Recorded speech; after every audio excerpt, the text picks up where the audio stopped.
पापा मुझे कुछ आपसे पूछना है। पूछो। पढ़ाई के लिए कुछ पैसा चाहिए। चाय तो ढंग से बनाती नहीं हो, पढ़ाई के लिए तुम्हें पैसा चाहिए। जब मम्मी के काम में हाथ लगा। कभी पिता अपने पिता से पापा मुझे आईटीआई करने के लिए 20 लाख रुपया चाहिए। ठीक है बेटा, तू पढ़ाई पर ध्यान दे, मैं पैसे का इंतजाम करता हूँ। ठीक है पापा। पिता ने बेटी को 500 रुपए तक नहीं दिया और बेटे की 2 लाख की आईआईटी की फीस भरने के लिए राजी हो गए। अपना सब कुछ बेचकर पिता ने बेटे की आईआईटी की फीस भरी। कुछ समय बाद जब बेटी बड़ी हुई और बात उसके शादी पे आई तो पिता अपनी बेटी से बेटी अब तू बड़ी हो गई है, तुम्हारी शादी कर देंगे। हाँ सही कह रहे तेरे पापा, जमाना बहुत खराब है, उम्र से शादी कर देना ही ठीक है। नहीं पापा, और अपने साथ रहने दो मुझे। जा जाके अपना काम कर, पापा कुछ बोलाते हैं। बेटी के राजी न होते हुए भी उसके माता पिता ने उसकी शादी तय कर दी। जब लड़के वाले लड़की को देखने पहुंचे।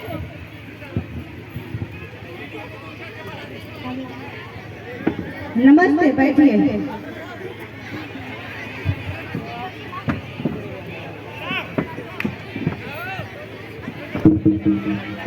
आपको आने में तो कोई तकलीफ नहीं। सुनो, चाय लेके आना।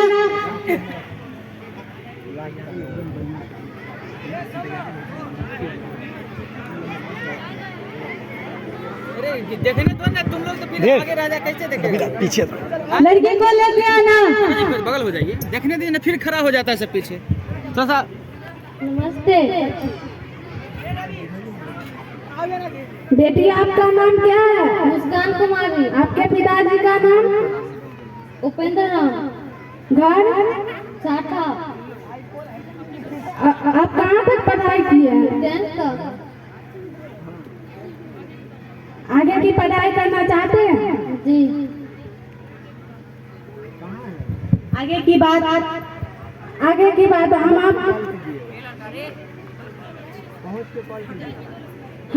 हमें दहेज में 20 लाख रुपया और एक बाइक चाहिए। इतना क्यों? इतना इसीलिए क्योंकि मेरा बेटा अभी जॉब कर रहा है, आपकी बेटी तो अभी बहुत कम पढ़ी है। हमसे इतना नहीं हो पाएगा। आपसे इतना नहीं हो पाएगा तो हम अभी शादी के लिए नहीं तैयार हैं। सुनिए, मान जाइए, मैं इंतजाम करने की कोशिश करता हूँ। ठीक है, हम शादी के लिए राजी हैं। इस प्रकार शादी तय होने के बाद पिता ने दहेज के लिए अपना घर गिरवी रखा और मां ने अपने जेवर गहने को गिरवी रखकर बेटी की दहेज की इंतजाम की। कुछ समय बाद बेटी को शादी में दान की वस्तु समझकर ससुराल वालों के हाथ में दान दे दिया गया। शादी के बाद ससुराल में सास अपनी बहू से बहू जरा पानी लाना। जी मम्मी जी, अभी लाई।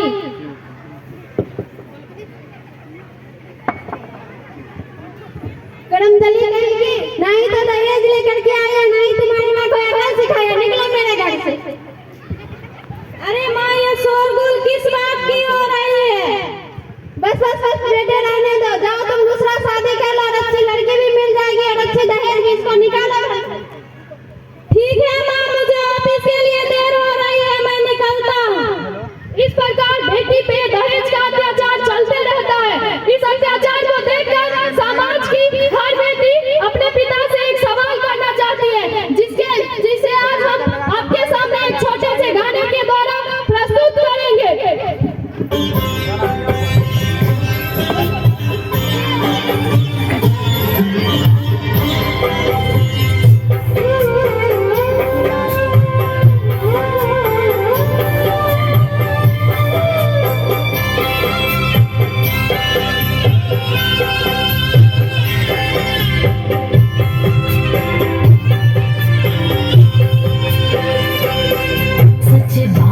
पूछती हूँ, बताओ ना बाबूजी, छुपाओ ना बाबूजी, क्या याद मेरी आती नहीं?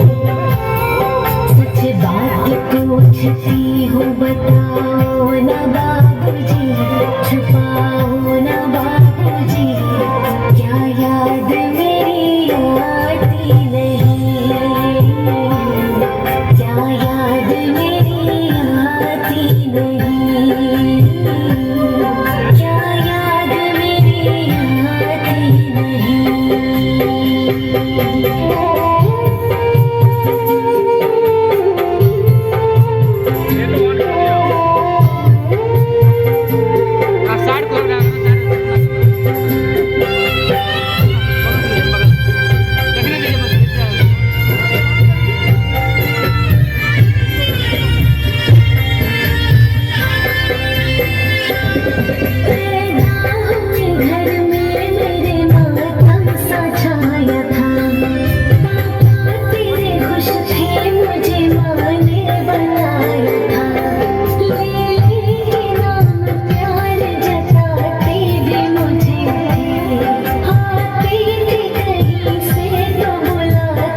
बेटा ये कौन है तुम्हारे साथ? ये आपकी बहू और मेरी पत्नी है।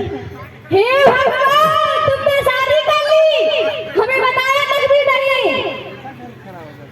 हाँ कर ली। पता नहीं ये कौन लड़की है, कौन जात से आई है, कहाँ से आई है, कि मैं अपनी बहू नहीं मानती। आपको मानना ही पड़ेगा कि ये आपकी बहू है। चलो ठीक है, मैं मानती हूँ। कुछ समय बाद सास अपनी बहू से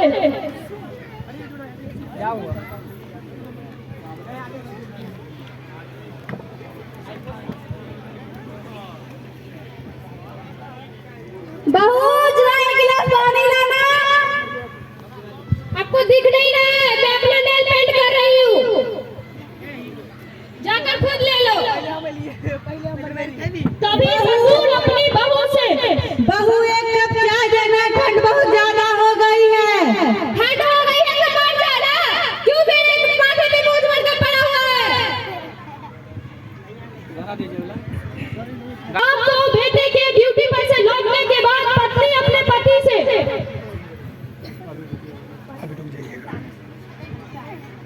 एक गिलास पानी चाहिए।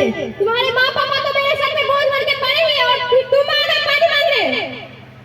तुमको देना ही पड़ेगा, उनकी सेवा करनी ही पड़ेगी। सेवा अब नहीं कर सकती मैं, अब तुमको फैसला करना पड़ेगा। तुम्हारे माँ पापा इस घर में रहेंगे या फिर मैं रहूंगी? कैसी बात कर रही हो? मेरी पढ़ाई के लिए मेरे माँ पापा ने मेरी बहन को नहीं पढ़ाया, बल्कि मुझे पढ़ाए हैं। वो सब तुम समझो, आज तुमको डिसाइड करना पड़ेगा, इस घर में मैं रहूंगी या फिर तुम्हारे माता पिता। ठीक है, मैं आश्रम वाले से बात करता हूँ। अगले दिन बेटा अपने पिता से, सुनो पापा, अब मैं आप दोनों को नहीं झेल सकता। बोला जाएगा। हम दोनों इस बुढ़ापे में अकेले कहाँ जाएंगे बेटा? कहीं भी जाइए, हमको उससे कोई मतलब नहीं। एकमात्र तू ही तो हमारा सहारा है। अब आप कहीं भी जाइए, हमको उससे कोई मतलब। निकल जाइए घर से, निकल जाइए। बेटा ऐसा मत अब और नहीं झेल सकते। गाना बजेगा ऑन कीजिए।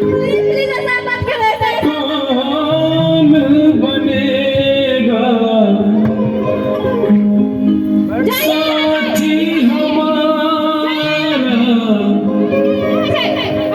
कौन बनेगा? निकल जाइए। तुम न सुनोगे तो कौन सुनेगा? जो तुम